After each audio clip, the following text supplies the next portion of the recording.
faltou uma palavrinha.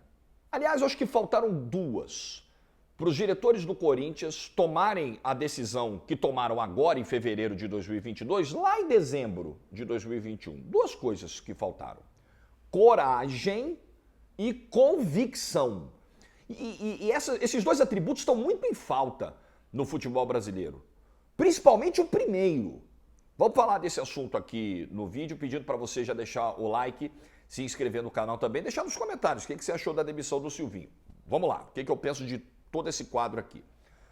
Lá em dezembro, quando o Silvinho conseguiu terminar o Campeonato Brasileiro com o Corinthians na Libertadores, com todas as dificuldades que o Corinthians tinha, com a pouca produção ofensiva e os outros problemas do time, já se tinha a percepção, e aí você tem vários grupos que podem ser incluídos nisso, tá? Que estavam convergindo ali na mesma linha de raciocínio.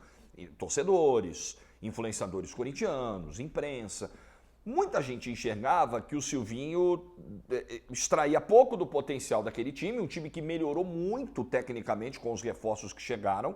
A projeção inicial para o Corinthians no Brasileiro não era animadora, isso mudou com as contratações, e o Silvinho não conseguiu acompanhar, em termos táticos, em termos de trabalho, aquela evolução que o time recebeu do papel. Então ali já se tinha a impressão, poxa, talvez não seja o cara para 2022. Talvez não seja um momento ideal esse agora para o Silvinho assumir o Corinthians. Talvez seja um desafio pesado demais, né? Para o perfil do Silvinho e para o momento de carreira, para o estágio de carreira do Silvinho. Então ali já se tinha essa percepção de quem está de fora. Nós, que não acompanhamos os treinos, que vemos os jogos, que temos poucas informações, que sabemos 10% do que se passa no vestiário, ou menos que isso, né? Aquela frase célebre do Muricy Ramalho, já tínhamos essa percepção. Quem está no dia a dia, a diretoria do Corinthians, aqueles que tomam as decisões, tinham elementos muito mais robustos que os nossos para fazer esse tipo de avaliação. E aí, se você, em fevereiro, depois de 3 jogos, 3 rodadas do Paulista, você chega em fevereiro e toma essa decisão, é evidente que você não tinha confiança na virada do ano, na manutenção do Silvinho. É óbvio que não mudou, você não saiu em 3 jogos do ano de confiança absoluta para desespero e demissão de treinador. Isso não existe. É óbvio que tinha um processo aí. Mas aí a palavrinha coragem que acho que faltou. Se você chega em dezembro e diz assim, esse aqui foi o técnico que me colocou na Libertadores, voltamos à Libertadores, mas eu vou mandar ele embora, obrigado pelos serviços prestados. Nossa, mas como assim? Como pode mandar embora o treinador que te classificou na Libertadores? Pode, pode, é claro que pode. Existe hoje uma máxima que vigora assim, para muita gente que usa microfone, tem um pavor de falar de interrupção de trabalho, porque ficou muito bonitinho, né? A gente, inclusive, muita gente peca por isso, porque é feio demitir, interromper trabalho de treinador, e é bonito defender o contrário, defender a manutenção e tal. Isso é muito legal no discurso, mas não dá para ter uma régua única para todas as situações. Você precisa olhar caso a caso. Eu bato muito nisso aqui, eu falo bastante disso em todos os meus espaços. É caso a caso, ali se justificava. O Silvinho tinha um aproveitamento beirando 50%. O Silvinho sai com 16 vitórias em mais de 40 jogos. Isso é pouco para o Corinthians, para o investimento que foi feito, para o time que ele tem nas mãos. É óbvio que isso é pouco. A produção ofensiva do Corinthians nos 3 primeiros jogos desse ano é um negócio assustador. O que o Corinthians... Eu não sei se é uma falta de leitura do Silvinho ou era uma tentativa de mascarar aquilo que a gente estava vendo no campo. A última coletiva pós-jogo do Silvinho, porque ontem ele nem falou depois do clássico contra o Santos, da derrota, foi lá contra o Santo André, no ABC no domingo, e ele diz que um time que finalizou quase a metade em relação ao seu adversário foi muito ofensivo. Ele falou que o Corinthians foi muito ofensivo no ABC. Ele mostrou um jogo que ninguém viu. Esses sinais já vinham do ano passado, eram muito preocupantes. E o Corinthians tinha sim motivos para tomar essa decisão em dezembro e não tomou. Então faltou coragem ali de você ir contra um pensamento quase único. Dane-se, paciência, você precisa ter coragem e convicção. A segunda palavrinha que faltou, convicção de que, cara, com esse trabalho aqui nós não vamos andar, nós precisamos de um técnico que esteja à altura desse desafio aqui. Entendemos que o Silvinho no momento não está. Acontece Isso não desvaloriza em nada o profissional, o Silvinho. São trocas. Às vezes o cara dá certo no lugar, não dá certo no outro, vale para treinador, vale para jogador, vale para jornalista, vale para qualquer ramo de atividade. O Corinthians perdeu tempo. O Corinthians perdeu 3 rodadas do Paulista. O Corinthians perdeu os poucos dias de uma pré-temporada que é muito minguada no futebol brasileiro e vai ter que fazer uma correção de rota agora. Então o Corinthians acertou na decisão? Claro, não ia para lugar nenhum com o Silvinho, provavelmente. Errou no timing, demorou para tomar essa medida. E aí, falando um pouco sobre o jogo, a crônica dificuldade ofensiva do Corinthians, que é o time que pega a bola, roda e agride pouco, de novo apareceu ontem. E aí, como sintoma disso, o João Paulo, goleiro do Santos, eu até, durante o jogo de sábado, Santos e Botafogo de Ribeirão Preto, fiz um post no Twitter sobre isso. O João Paulo, ele frequentemente é o melhor jogador em campo do Santos. Por quê? Porque o time dele é muito exposto, é muito atacado e ele, brilhante goleiro que é sempre muito exigido, trabalha muito, então está sempre aparecendo, né? Nas vitórias e até em algumas derrotas ele é eleito assim.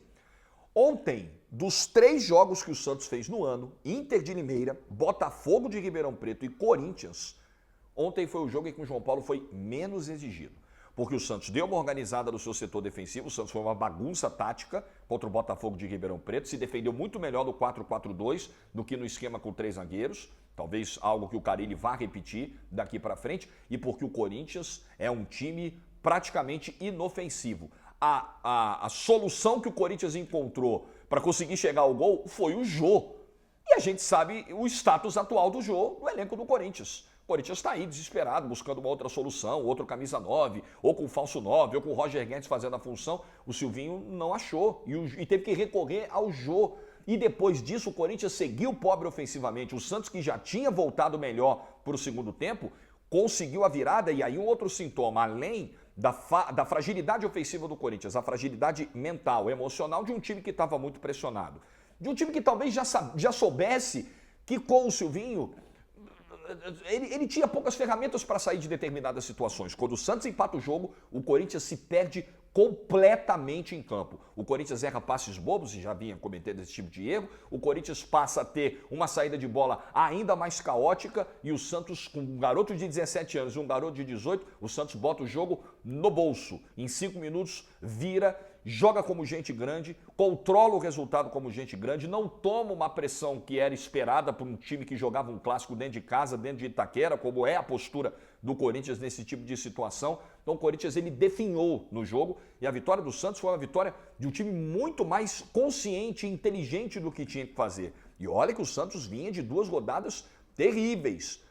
Claro que com os desfalques, né? O Santos jogou desfalcado sábado contra o Botafogo, mas uma atuação pavorosa, tenebrosa, dando muito susto na torcida, já imaginando que pode ser o ano de 22. Santos mostrou que tem de onde tirar. O Ângelo é muito promissor. O Ângelo é um garoto de muita personalidade. Vai para cima, tenta jogada, não se intimida, fez isso o tempo todo. E o Marcos Leonardo, até dia desses a gente gravou um mano a mano, enfim, a gente fez lá no YouTube da TNT Sports a seleção do Paulistão. Aí a gente pegou os jogadores dos 4 grandes e tal. E quando a gente falou dos atacantes, falei, olha, vai ficar difícil votar aqui no Marcos Leonardo, mas eu quero fazer uma ressalva. O Marcos Leonardo foi uma renovação de contrato importantíssima para o Santos. Em alguns momentos da reta final do Campeonato Brasileiro do ano passado, daquele risco de rebaixamento, o Marcos Leonardo tirou o Santos do sufoco. Muito importante, tem tudo para ser uma grande temporada dele. E está confirmando, pode ser, né, que esse clássico e essa atuação com 2 gols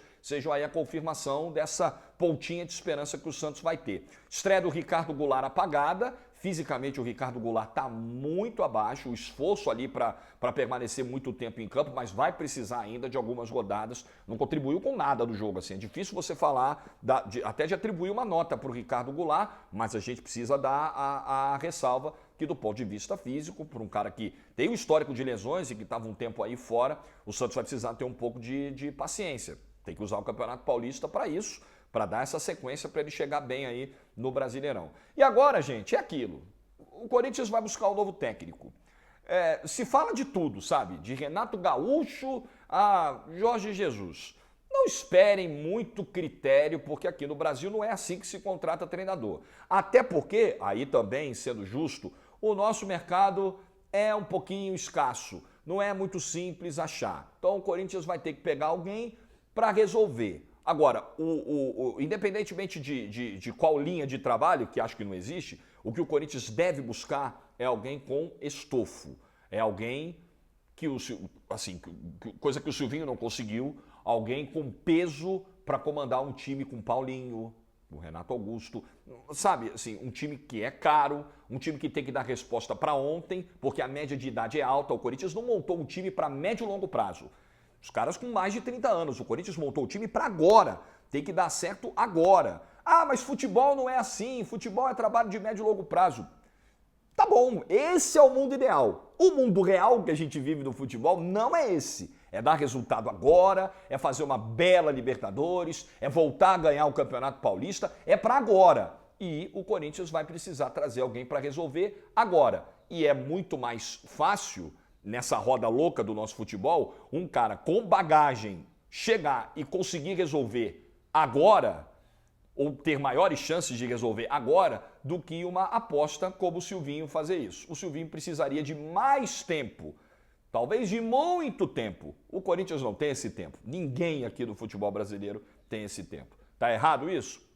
Vamos fazer esse debate filosófico outra hora. A vida como ela é o que está se apresentando diante dos nossos olhos aqui. E aí, você o que achou da saída do Silvinho? Quem deve ser? Qual é o nome ideal para comandar o timão aí? Deixa nos comentários, não esquece de dar o like no vídeo, dá essa força aí, tá bom? E se inscrever também no canal. Valeu!